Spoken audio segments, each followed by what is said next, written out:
नमस्कार, आप देख रहे हैं राष्ट्र प्रथम और मैं हूं आपके साथ में शोभित पाठक। राष्ट्र संवाद कार्यक्रम में आप सभी दर्शकों का बहुत बहुत स्वागत है। आज हम बात करेंगे अभी तक की सबसे बड़ी खबर भी कह सकते हैं और इसी पर मुखरता से बात करेंगे और संवाद के जरिए जो है पूरे इस खबर से जुड़े हुए पहलुओं को भी समझेंगे। और वो खबर ये है कि राष्ट्रीय जांच एजेंसी यानी कि एनआईए का जो है पूरे देश में एक बड़ा रेड का कार्यक्रम चल रहा है और इसके तहत 12 राज्यों में रेड चल रही है और करीब 100 लोगों से ज्यादा लोगों को अभी तक गिरफ्तार किया जा चुका है एनआईए के द्वारा। ये बड़ी खबर है और इसी मुद्दे पर सीधे चलते हैं हम अपने नेशनल एडिटर मयूर जानी जी के पास में। सर, जिस तरीके से एनआईए का रेड चल रहा है 12 राज्यों में और अभी तक की सबसे बड़ी रेड की बात कही जा रही है इसको लेकर, और करीब 100 लोगों को गिरफ्तार करने की बात भी निकलकर सामने आ रही है, क्या कुछ कहना चाहेंगे? शोभित जी, ये बहुत अहम मुद्दा है आज हम जिस पर बात कर रहे हैं। देखिए, इसको एक तो कहा गया है ऑपरेशन मिडनाइट। ये जो पूरा ऑपरेशन चला है, जो राष्ट्रीय जांच एजेंसी और ईडी भी इसमें जुड़ी हुई है, तो दोनों ने मिलके ये ऑपरेशन को किया हुआ है और इसका नाम दिया है ऑपरेशन मिडनाइट, जो अभी भी जो हमको पता चल रहा है कि अब वो समाप्त हो चुका है। अच्छा, अब वो खत्म हो चुका है, अभी ये सूचना प्राप्त हुई है। तो ये कल से शुरू हो गया था जी, ठीक है। और अब ये हम दर्शकों को बताना चाहते हैं आपको कि ये पीएफआई है क्या बेसिकली जी, और उसकी बात भी करेंगे। समझने की जरूरत है बहुत ही ज्यादा। उसका फुल फॉर्म जो है वो है पॉपुलर फ्रंट ऑफ इंडिया जी, ठीक है। तो ये कैसे बना? ये बेसिकली बना तो 2007 में था ये, और ये अपने आप में तेजी से बढ़ना इसने जब शुरू किया वो तब हुआ जब सिमी जो था उस पर प्रतिबंध घोषित हो गया। उसके बाद उसकी रफ्तार बढ़ी, इसके प्रचार की, इसके प्रसार की जी। और ये बेसिकली दक्षिण भारत के 3 अलग अलग राज्यों के मुस्लिम संगठन हुआ करते थे। तमिलनाडु का एक था जी, एक कर्नाटक का था और एक केरला का था जी। ये तीनों संगठन ने एक दूसरे में अपने आप को विलय कर दिया, विलय हो गए। और विलय होने के बाद जो एक संगठन बना उसका नाम उन्होंने रखा पॉपुलर फ्रंट ऑफ इंडिया। अब इनका ये दावा है कि ये देश के कुछ 23 राज्यों में ये पूरी तरह से सक्रिय है, और कहते ये हैं कि कुल मिला के जो मुस्लिम यूथ है, मुस्लिम कम्युनिटी जो है पूरे देश में, तो इनको एक तरह से एक प्रोग्रेसिव तरीके से आगे बढ़ाने की इनकी एक कोशिश है, ये इनका कहना है जी। इनकी विमेन विंग भी है, महिला विंग भी इनकी बनी हुई है, और यूथ विंग भी उनकी बहुत ये 23 राज्यों में बनी हुई है। पर इन पर कब से जो है राष्ट्रीय जांच एजेंसी की और ईडी की नजर थी जी। पहले भी एक बार इन पर जो है छापा लग चुका है, छापेमारी इन पर पहले भी एक बार हो चुकी है और इनकी नजर थी। और ये इन पर आरोप ये लगा है जो बड़ा गंभीर है कि ये जो पैसे इनको आ रहे हैं बाहर से वो, और इसका जो फिर जिस तरह से मनी फनलिंग होता है उसका उपयोग टेरर फंडिंग में हो रहा है और समाज विरोधी गतिविधियों में हो रहा है और देश विरोधी गतिविधि जो है उस पर भी हो रहा है। तो इनके जो प्रमुख है बड़ा थोड़ा अजीब सा नाम है उनका, OML सलाम नाम है उनका, उनको गिरफ्तार कर लिया गया है। उसके साथ साथ समझ लीजिए कुछ 100 लोगों को गिरफ्तार किया गया है और वो 100 लोग जो है वो प्रमुख तौर पर इस पूरे संगठन को चलाने की जिम्मेदारी उठाते हैं। ऐसे लोगों को ये गिरफ्तार कर दिया गया है। मैंने अपने हिसाब से कुछ यहाँ पे दर्शकों को बताने के लिए जो कुछ नोट्स किए मैं आपको बताऊं कि ये जो है शुरुआत कैसे हुई कि ये जो एनआईए और ईडी जो है उन्होंने मलप्पुरम जिले के मंजेरी में पीएफआई के राष्ट्रीय अध्यक्ष, जैसे मैंने कहा कि OMA सलाम नाम है उनका, OMA सलाम ये इनका नाम है। तो इसके अलावा उन पर तो छापा मारा ही मारा, उसके अलावा पीएफआई का जो दिल्ली का हेडक्वार्टर है वहाँ परवेज अहमद करके ये जो उनके पदाधिकारी है उनके घर पर भी छापामारी हुई और उनको गिरफ्तार कर लिया गया है, ठीक है। और इस दौरान हुआ क्या, हम जो देख रहे हैं कि विरोध प्रदर्शन हुआ था कल जब तक ये कार्यवाही चल रही थी, तो पीएफआई के जितने भी कार्यकर्ता थे, जितने भी उनके समर्थक थे, वो लोग रास्ते में उतर आए थे और विरोध प्रदर्शन और धरना वगैरह उन्होंने सब करना शुरू किया था। हालांकि पुलिस ने इन सबको फिर हिरासत में ले लिया। तमिलनाडु का एक इलाका है डिंडीगुल, उसमें भी छापेमारी हुई। असम से भी जो है 9 जितने लोग जो है जो पीएफआई से जुड़े हुए थे इनको गिरफ्तार किया गया, ठीक है। और जिन लोगों का नाम चार्जशीट में जो शामिल किया गया है, वो जो प्रमुख नाम है मैं उनको बताऊं, वो है एक तो ए रऊफ शरीफ करके है भाई, एक जो campus front of India CFI के राष्ट्रीय कोषाध्यक्ष भी हुआ करते हैं, अतीकुर रहमान है जो दिल्ली स्थित CFI के महासचिव PFI के महासचिव, फिर मसूद है PFI से जुड़े एक पत्रकार हैं सिद्दीकी कप्पन और मोहम्मद आलम, इनके भी नाम जो है वो शामिल, जो पहले चार्जशीट हुई थी उसमें इनके नाम भी थे। मध्य प्रदेश के इंदौर से भी आपको बताएं कि और उज्जैन से भी गिरफ्तारी हुई है PFI के पदाधिकारियों की, और 2 संदिग्ध लोग हैं जो लखनऊ से गिरफ्तार हुए हैं शोभित भाई, ठीक है। और ये जो है बिहार में भी इन पर जो है शिकंजा कसा गया है, तो वहां भी गिरफ्तारियां हुई है और तलाश वहां पे की गई है, छापेमारी की गई। अब मैं जैसे कह रहा था ये है क्या ये पूरा मामला, तो देखिए ये जो है वो गठन जिसका हुआ था 17 फरवरी 2007 के दिन, ठीक है। और ये संगठन जैसे मैंने आपको बताया कि दक्षिण भारत के जो 3 उस समय के बड़े मुस्लिम संगठन हुआ करते थे उनका विलय हुआ और उसके बाद ये पॉपुलर फ्रंट ऑफ इंडिया बना। और 3 जो राज्य थे उसमें से केरल जो था वहां एक नेशनल डेमोक्रेटिक फ्रंट हुआ करता था शोभित भाई, कर्नाटक फोरम ऑफ डिग्निटी जो कर्नाटक में हुआ करता था, ठीक है।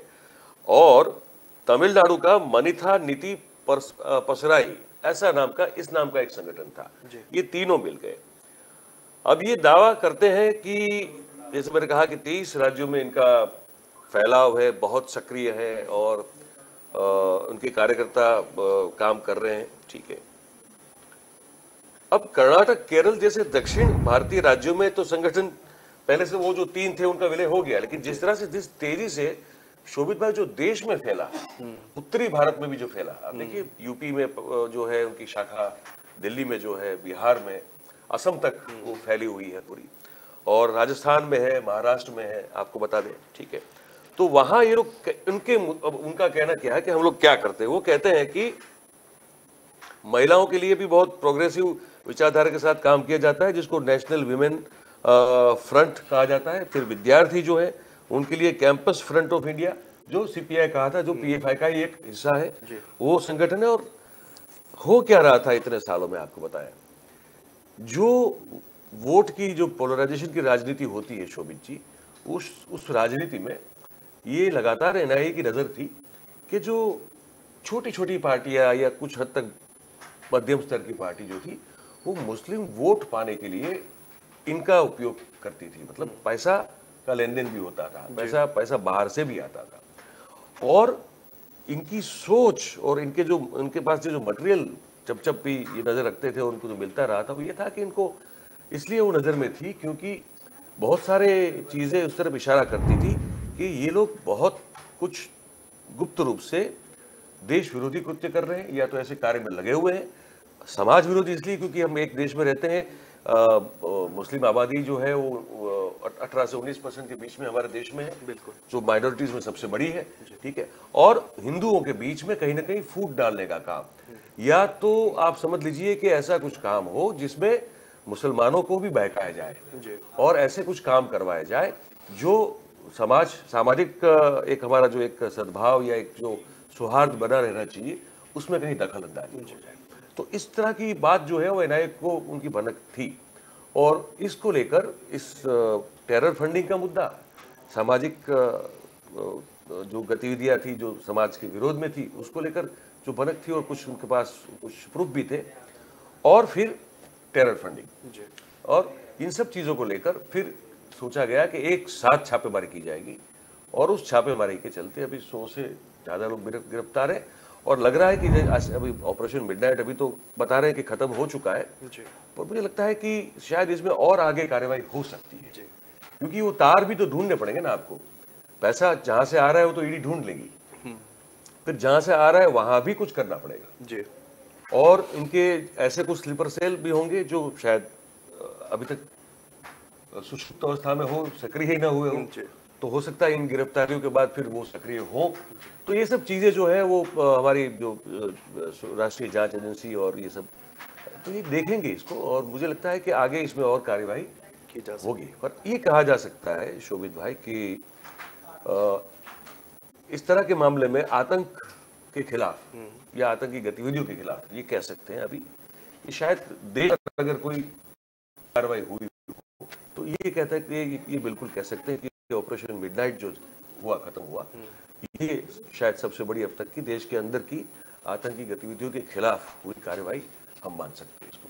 बिल्कुल जी जी, तो अब कह सकते हैं कि मिडनाइट ऑपरेशन खत्म हो चुका और इसके बाद में कई लोगों की गिरफ्तारी हुई है। अब देखने वाली बात ये होगी कि इस गिरफ्तारी के बाद क्या क्या कनेक्शन निकलकर जो है सभी के सामने आते हैं। बढ़ते हैं दूसरे संवाद की तरफ और बात करेंगे हम मदरसों की, क्योंकि लगातार मदरसों का सर्वे उत्तर प्रदेश में शुरू हो चुका है। असम से शुरुआत हुई थी और असम के मुख्यमंत्री हेमंत बिश्व शर्मा ने इसकी पहल की थी और इसके बाद अब उत्तर प्रदेश में भी जो है मदरसों का सर्वे किया जा रहा है। हालांकि इस सर्वे को लेकर राजनीति भी बहुत गर्म हुई है। राजनीतिक दलों के द्वारा कुछ आरोप भी लगाए गए थे सत्तारूढ़ पार्टी के ऊपर, और इसी पे क्या कुछ प्रगति हुई है, इसी मुद्दे पर सीधे चलेंगे अपने नेशनल एडिटर मयूर जानी जी के पास में। सर, जिस तरीके से मदरसों को लेकर जो इस समय उत्तर प्रदेश में सर्वे चालू है, उसको लेकर भी कई तरह की जो है अटकलें निकलकर सामने आ रही है, क्या कुछ कहना चाहेंगे इसमें?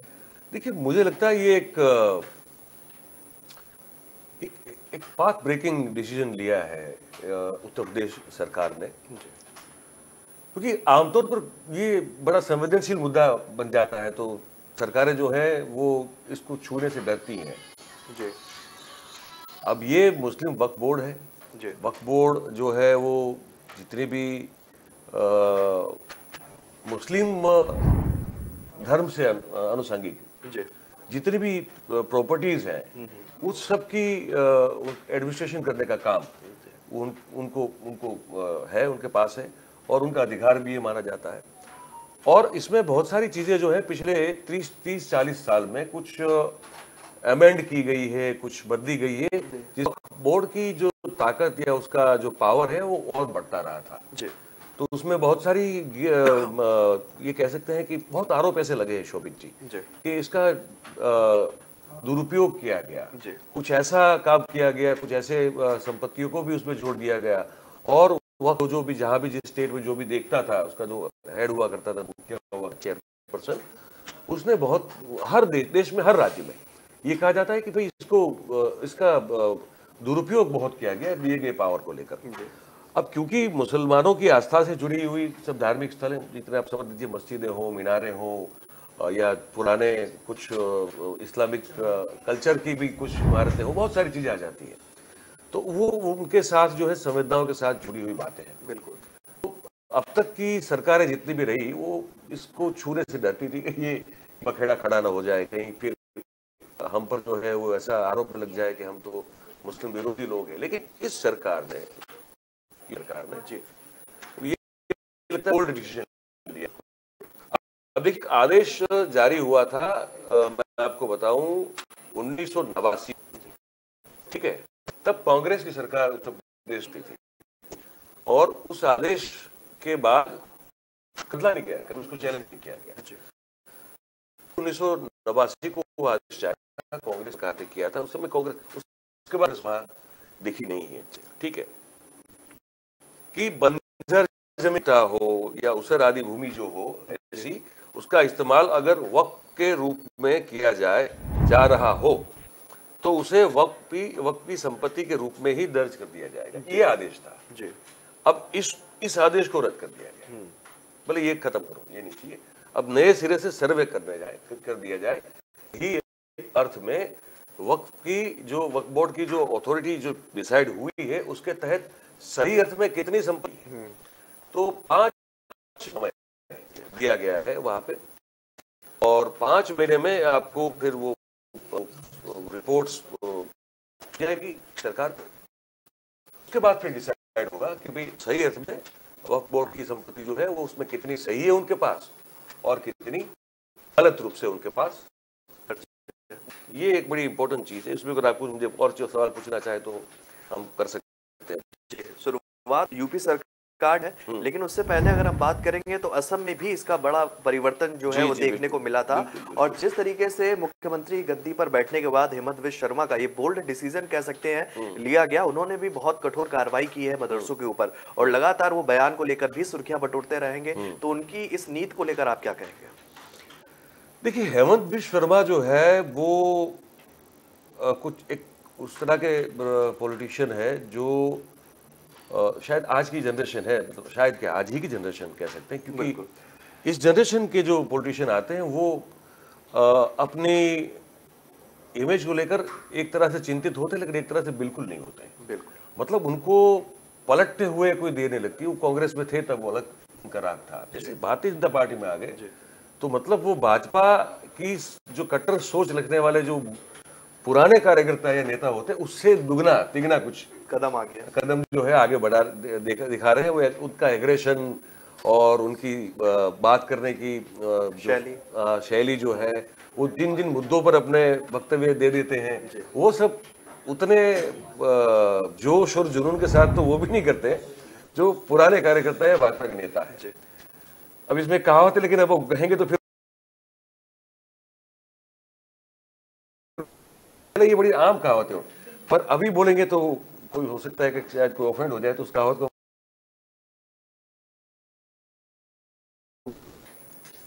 अब किसी समुदाय विशेष को लेकर है तो अब लगता है ना कि अब तो ये है कि सोशल मीडिया में आप कुछ भी बोलो, अब किसी एक समुदाय को चोट लग गई, अब उसकी कहावत की हिस्ट्री जानते नहीं है, लेकिन फिर भी वो फिर कूद पड़ते हैं। तो हम कोशिश करते हैं कि क्योंकि हम हेमंत विश्व शर्मा नहीं है तो हम विवाद में नहीं आना चाहेंगे, तो पर उनका जोश और जुनून सबसे ज्यादा होता है। लेकिन बात यह है समझने वाली, देखिए कि अब आदेश जो है इसको रद्द क्यों किया गया। ये आदेश जैसे कहा 33 साल पुराना, ठीक है, तो मौजूदा प्रदेश की जो सरकार है अभी यूपी की जो योगी सरकार है वो कहती है कि संपत्तियों के स्वरूप अथवा तो उसका जो प्रबंधन है उसमें किया गया परिवर्तन राजस्व कानूनों के विपरीत है। वो कहते हैं कि ये राजस्व के जो सिद्धांत है, हमारे कानून जो बना हुआ सिद्धांत मतलब कानून जो बना हुआ है, तो उसके विपरीत ये बिल्कुल दिखाई देता है, तो इसलिए इसका रद्द होना बदलना बहुत जरूरी है। और बीते दिनों राजस्व परिषद के प्रमुख जो सुधीर गर्ग हैं, तो उन्होंने 33 साल पुराने इस आदेश को समाप्त कर दस्तावेजों को दुरुस्त करने के लिए निर्देश दिया, इसी चीज को आधार, इसी मुद्दे को आधार बनाते हुए कि भाई ये राजस्व के जो कानून है उनके तो बिल्कुल विपरीत जा रहा है पूरा मामला, ठीक है।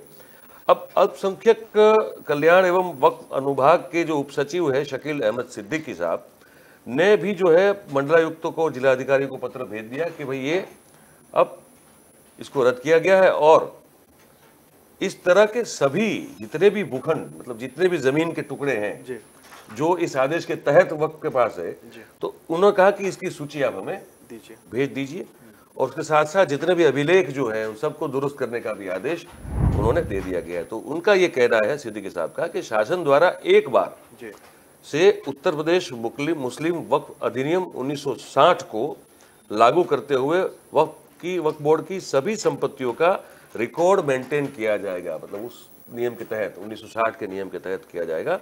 और ऐसी संपत्तियों के रिकॉर्ड में कब्रिस्तान भी आता है, देखिए मस्जिद आती है, ईदगाह आती है, ठीक है, और जैसी स्थिति में सही दर्ज है या नहीं, ये सब इसका भी अवलोकन किया जाना चाहिए, किया जाएगा। अब ये 5 महीने का जो सर्वे है उसमें किया जाएगा।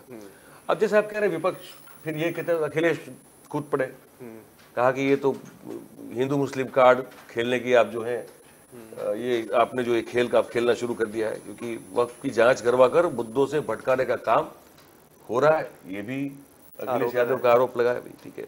और उन्होंने साफ कह दिया कि हम तो इस सर्वे के खिलाफ हैं, ठीक है, सर्वे नहीं होना चाहिए।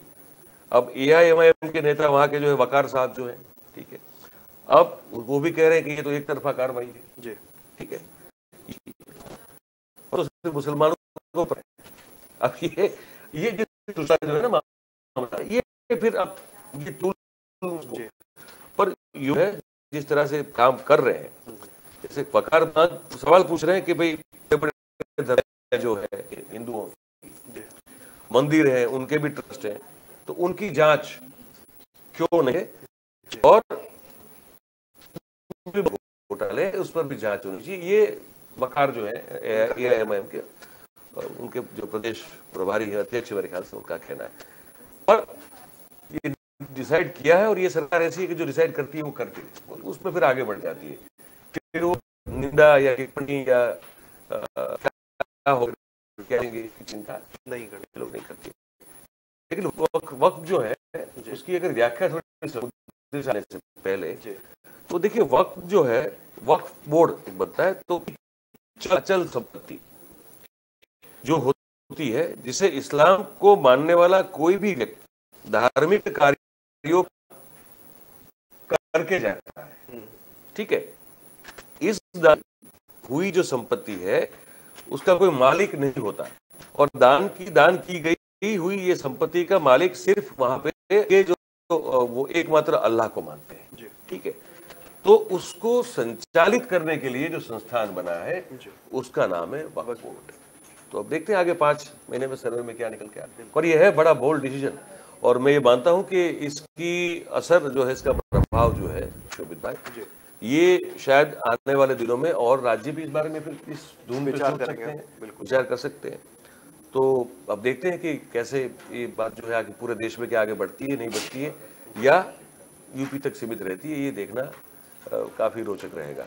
जी चलिए बढ़ते हैं तीसरे संवाद की तरफ। और राजस्थान जो है इस समय प्रमुख केंद्र बना हुआ है राजनीति को लेकर। जिस तरीके से कांग्रेस की सरकार वहां पर विराजमान है, और कांग्रेस में अंदर खाने कई कुछ आए दिन ये कह सकते हैं पिछले कुछ दिनों से लगातार कुछ ना कुछ नई और रोचक बातें या रोचक राजनीति निकलकर सामने आ रही है हम लोगों के सामने, और उस पर बात करना बिल्कुल भी जरूरी हो जाता है। इसी मुद्दे पर हम आगे चलेंगे अपने नेशनल एडिटर मयूर जानी जी के पास में। सर, आपसे जानना चाहते हैं कि राजस्थान में एक नाम और जुड़ गया है, सीपी जोशी जी का नाम सामने आ गया है। अशोक गहलोत ने पैरवी की है, सचिन पायलट को पूरी तरीके से बायकॉट करते हुए देखे जा रहे हैं। देखिए, आप हम पिछले कुछ दिनों से इस पर बात कर रहे हैं जी, और आपको बिल्कुल याद होगा, दर्शकों को भी याद होगा कि मैं ये लगातार कह रहा हूं कि अशोक गहलोत एक ही शर्त पर कुर्सी छोड़ सकते हैं जी। वो शर्त ये होगी कि उनकी पसंद का व्यक्ति अगर उनका उत्तराधिकारी बने तभी वो यहाँ से जाकर वहाँ राष्ट्रीय अध्यक्ष बनने के लिए तैयार हो सकते हैं। जी। उनका एक निवेदन और भी चर्चा में है अभी, इसमें हमको जोड़ के ये सिर्फ बताना चाहिए दर्शकों को। उन्होंने कहा था कि मैं संस्था के लिए 1 क्या 3 पद संभाल सकता हूँ। बिल्कुल ठीक है, ये भी एक इनका निवेदन है। तो ये निवेदन क्या इशारा करता है कि मैं सीएम पद की कुर्सी नहीं छोड़ूंगा, उसके साथ साथ मैं राष्ट्रीय अध्यक्ष बना रहूंगा। इसका मतलब ये निकलता है। बिल्कुल। लेकिन देखिए, वो भी जानते हैं कि राष्ट्रीय अध्यक्ष बनना मतलब कि वो एब्सोल्यूट सेंस में उतना ही फुल टाइम जॉब है जितना किसी प्रदेश का मुख्यमंत्री पद पर बने रहना, क्योंकि आपको वहां एक राज्य को संभालना है, आपको वहां पे सरकार अपनी जो बनी है उसको संभालना है।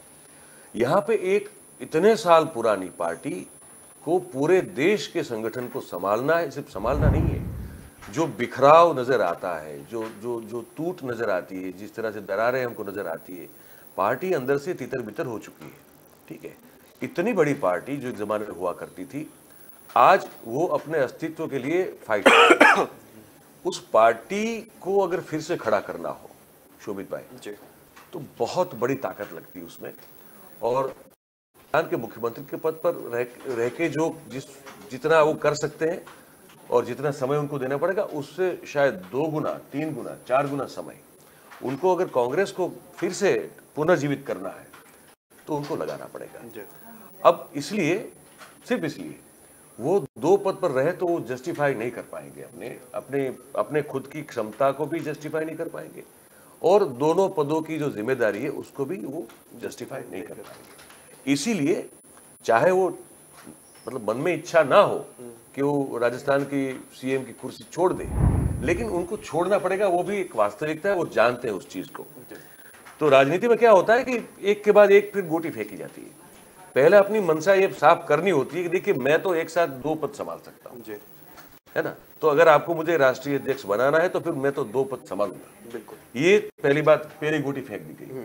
अच्छा, फिर वहां से कहा गया होगा भाई आप तो यार इतने समझदार आदमी हो, आप ये नहीं कर सकते। तो बोला अच्छा, तो फिर भैया हम जब जिसको कहें उसको बिठाइए, ताकि जो अधिकार है उस राज्य पर वो बिल्कुल उसी तरह बना रहे जिस तरह हम अभी रखते हैं। तो कौन होगा? तो फिर कहा कि सीपी जोशी हो सकते हैं। अच्छा, मजे की बात ये है, ये इनकी सीपी जोशी की एक जमाना था जब बिल्कुल नहीं पटती थी। ये मतलब सीपी जोशी एक जमाने में कांग्रेस के बहुत बड़े, राजस्थान के बहुत बड़े लीडर हुआ करते थे, और गुट उनके भी अलग था, गहलोत साहब का भी अलग था। सचिन पायलट तो उस समय अजीब नए अभी आए थे, राजेश पायलट नहीं रहे थे, मतलब वो दिवंगत हो चुके थे। सचिन पायलट राजनीति में आए हुए बहुत कुछ चंद साल हुए थे। उस दौरान ये दो बड़े नेता हुआ करते थे, सीपी जोशी और अशोक गहलोत जी। तो दोनों धुरंधर थे, तो दोनों आमने सामने हुआ करते थे। और दूसरी बात, सीपी जोशी राहुल गांधी के एक समय बहुत करीबी, बहुत ही करीबी। पर क्या होता है, देखिए शोभित जी, कि आज जब पावर आता है ना, अब वो पावर आता है तो उसको टिका के कैसे रखना, उस पावर को कैसे डाइजेस्ट करना, मतलब पावर का नशा जो है शोभित भाई, वो दुनिया में कितने भी जो नशीले पदार्थ हैं सबसे ज्यादा, वो आप उनकी सूची बना लो, आप उनको सबको एक साथ आप जो है उसका सेवन कर लो, उससे भी 10 गुना नशा जो है पावर का नशा है, समझे। वहां फिर और किसी नशे की जरूरत नहीं होती है। तो वो नशा अगर आपके सर पे चढ़ गया और आप बहक गए, तो वहां से फिर जो ऊपर से जो नीचे जो आप गिरते हैं वो इतनी जोर से गिरते हैं कि संभलने का मौका दोबारा नहीं मिलेगा, सालों तक संभल नहीं पाते। तो सीपी जोशी साहब के साथ कुछ इस तरह का वाकया हो गया, उसमें गलती उन्हीं की थी और किसी की नहीं थी। तो वो पावर, शायद वो दशा जो है उसको पचा नहीं पाए, वो डाइजेस्ट नहीं कर पाए उस चीज को, ठीक है, वो चले गए हाशिए में। और गहलोत साहब जो है, गहलोत का जो पाचन शक्ति बहुत अद्भुत है, तो वो पचा पाए उस चीज को, ठीक है, तो वो रहे। और उसके बाद अब क्योंकि वो जाना उनका बन रहा है जी। और उन दोनों के बीच में सुलह भी, और जोशी मान भी रहे कि अब गहलोत का कद उनसे बहुत ऊंचा है जी। तो अब ये हो सकता है कि जोशी साहब की लॉटरी लग जाए, किस्मत के दरवाजे खुल जाए, और अगर गहलोत जाते हैं कांग्रेस अध्यक्ष बन के, तो जोशी जी जो है वो राजस्थान के मुख्यमंत्री बन सकते हैं। और पायलट साहब जो है फिर भी एक बार झुनझुना हाथ में लेके उनको, तो बिल्कुल एक काफी रोचक बात है सर कि देखिए एक नाम निकलकर कल ही सामने आया है सीपी जोशी का, और इसमें एक नाम और भी है। वो नाम क्या है दर्शकों को बताना चाहेंगे कि उसके लिए न्यूज रूम लाइव में आपको जुड़ना पड़ेगा, और उस पर भी हम विस्तार से बात करेंगे, क्योंकि काफी रोचक होने वाला है ये राजनीतिक और राजस्थान को लेकर मुद्दा।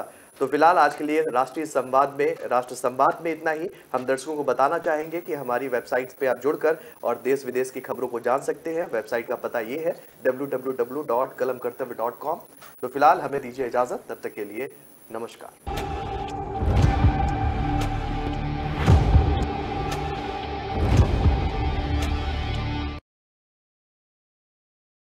धरती जयकार।